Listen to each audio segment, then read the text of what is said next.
Hello friends, welcome to our channel. இன்னைக்கு நம்ம பார்க்க போகிறது என்ன அப்படின்னா, உண்மை வரிகள். ஒன்று, இறப்பு எல்லோருக்கும் வந்தே தீரும், ஆனால் இறக்க யாரும் விரும்புவதில்லை. அப்படிதானே? என்னைக்காவது ஒரு நாள் சாவு வரதா செய்யும் அப்படின்னு நாமளே சொல்லிக்குவோம். அதுக்காக சரி போதும், நம்ம லைஃப் முடிஞ்சு போச்சு, எல்லாத்தையும் பார்த்தாச்சு, இதுக்கப்புறம் என்ன பார்க்க போறோம், பிள்ளைங்களை கல்யாணம் முடிச்சு கொடுத்தாச்சு, பேர குழந்தைங்களை பார்த்தாச்சு, இறந்துருவோமா? இல்ல, அப்ப கூட இறப்ப பார்த்தா பயமா தான் இருக்கும் இல்லையா? 2, உணவு எல்லோருக்கும் வேண்டும், ஆனால் யாரும் பயிர் செய்ய விரும்புவதில்லை. வயல்ல இறங்கி யாராவது அந்த சேத்துல உணவு, நம்மளுக்காக தேவையான உணவுக்காக பயிர் செய்வோமா? மாட்டோம். சேரில் இறங்கணும், அந்த வேலை கஷ்டமா இருக்கும், வெயில்ல நிக்கணும், யாருமே அதை செய்ய விரும்புறதில்லை. சரி. 3, தண்ணீர் எல்லோருக்கும் வேண்டும், ஆனால் யாரும் அதை சேமிக்க விரும்புவதில்லை. இதுக்கு முன்னாடிலாம் தண்ணி நம்ம வீட்டுல எல்லார் வீட்லயும் இப்ப போர் போட்டு வச்சிருக்கோம் இல்லையா? அப்ப அப்படி கிடையாது. ஒரு 100 வீடு 50 வீட்டுக்கு ஒரு பைப் போட்டு வச்சிருப்பாங்க. அங்க போய் குடங்கள்ல தண்ணி எடுத்துட்டு வந்து நம்ம யூஸ் பண்ணுவோம். ரொம்ப சிக்கனமா சேமிச்சு வச்சுட்டு நம்ம பயன்படுத்துவோம். ஏன்னா நாமளே அதை போய் சுமந்துட்டு வரணும் இல்லையா?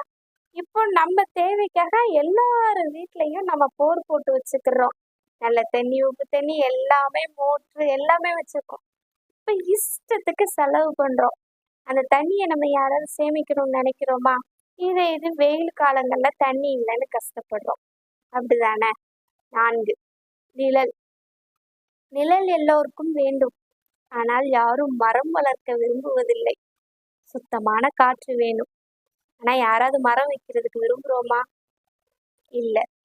வெயில்ல நடந்து போறோம், ஐயோ முடியல, கொடைகளை எடுத்துட்டு போறோம், எங்கேயாவது மரம் இருக்குமா, நிழல்ல கொஞ்ச நேரம் இளைப்பாருவோமான்னு நினைக்கிறோம். அதே இதை நம்ம வீடுகள்லயே நம்மளுக்கு தெரிஞ்ச இடங்கள்ல நம்ம அதை மரங்கள் வளர்ப்போம்னு நினைக்கிறோமா? நிறைய பேர் விரும்புறது இல்லை. அதுல இருந்து காஞ்சு விழக்கூடிய இலைகளை நம்ம பெருக்கி வைக்கணும், தினம் அதை பெருக்கணும். அந்த மாதிரி ஒரு வேலைகளுக்காகவே நம்ம வளர்க்கறது இல்லை. 5, பால் எல்லோருக்கும் வேண்டும், ஆனால் யாரும் மாடுகளை வளர்க்க விரும்புவதில்லை.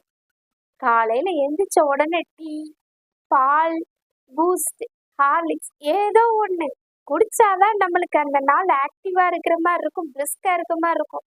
இல்ல அப்படின்னா ஐயோ நம்ம குடிக்கலையே அதுவே பாதி டென்ஷன் இருக்கும் இல்லையா? எவ்வளவு பெரிய ஃபேமிலியா இருந்தாலும் கடையில பாக்கெட் பாலோ இல்ல பால் கறங்கக்கிட்டயோ மாட்டு பால் வாங்கிதான் நம்ம அதை குடிக்கிறோம்ல. ஒரு மாடு வாங்கி நாமளே அதை வளர்த்து நம்மளே அதுல பால் எடுத்துக்கணும்னு விரும்புறது இல்லை. ஏன்? அதுக்கு நம்ம சாணி எல்லணும், தீவனம் போடணும், அதெல்லாம் பாக்குறதுக்கு நம்மளால முடியல, விரும்புறது இல்லை. அடுத்தது மருமகள். மருமகள் எல்லோருக்கும் வேண்டும், ஆனால் யாரும் பெண் குழந்தைகளை பெற்றுக்கொள்ள விரும்புவதில்லை. ஆம்பளை பிள்ளை சிங்க மாதிரி நான் வளர்த்து வச்சிருக்கேன், அந்த ஆம்பளை பிள்ளைக்கு யாரு பொம்பளை பிள்ளைய பெற்று தருவாங்க? கல்யாணம் முடிக்காமல வச்சுக்கிடுவீங்களா?